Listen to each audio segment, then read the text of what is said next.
Roger, vous militez au sein de BDS, une campagne de boycott et de pression contre Israël. Pourquoi?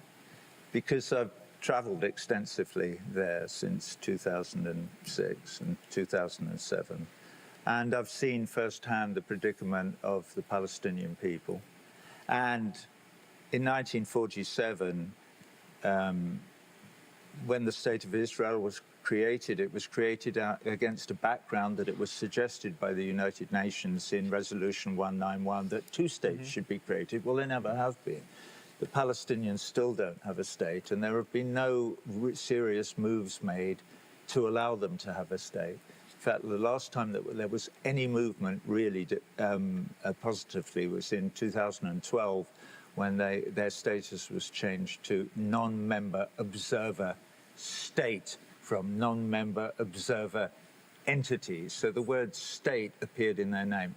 But nevertheless, they need the support of anybody who cares about justice or love in the world to support their cause, to be allowed the basic human right of self-determination, which they do not have, and to be allowed basic property rights and basic democratic rights and the right to vote and all the rights they don't have, because in the occupied territories, if we're allowed to call them that, they don't have any rights at all. They live under martial law and none of them have any rights at all, which is unconscionable. And so BDS, it's a perfectly legitimate, non-violent form of protest that people who feel the same as I do, and not everybody has to, and obviously not everybody does, can use. What is dangerous is people who think that it should be made illegal to protest peacefully against the policies of some foreign regime of which you disapprove. They're trying to make it illegal, not just here in Canada and the United States, but in the EU as well. And that I find very, very, very unsettling and disturbing. I find it very disturbing to think that an ordinary human rights organization that I am part of can be turned into an illegal organization and that I could be incarcerated for my part in it. There is something odd, strange and upsetting and wrong about that, and it's happening. Le gouvernement canadien a décidé de voter une motion pour boycotter la campagne BDS. Vous réagissez comment?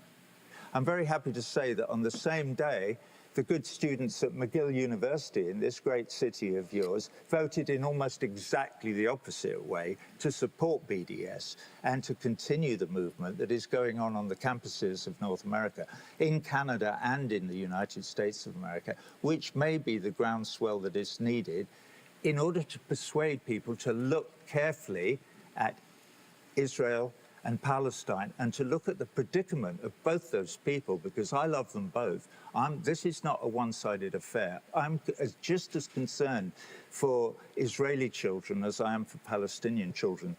In order to look at it, we need the media. I'm sure it's better here, I certainly hope it is, than it is in the United States, where the mainstream media do not report the story with an even hand, because people need to wake up to the fact that they are not being told the truth, that our media, by and large, is controlled, and it's controlled in very specific ways. And this is another worry. You cannot have a democracy without an informed electorate, and you cannot have an informed electorate unless the newspapers tell you the truth about what's going on in the world. And unfortunately, what is reported in the newspapers and on television, I have to say, is often bound up with selling soap powder and, in consequence, does not fulfill its primary function. I'm sorry to sound critical, but I am. It was a great honor to have you on our show. Well, thank you very much. Enjoy Montreal. Well, thank you very much.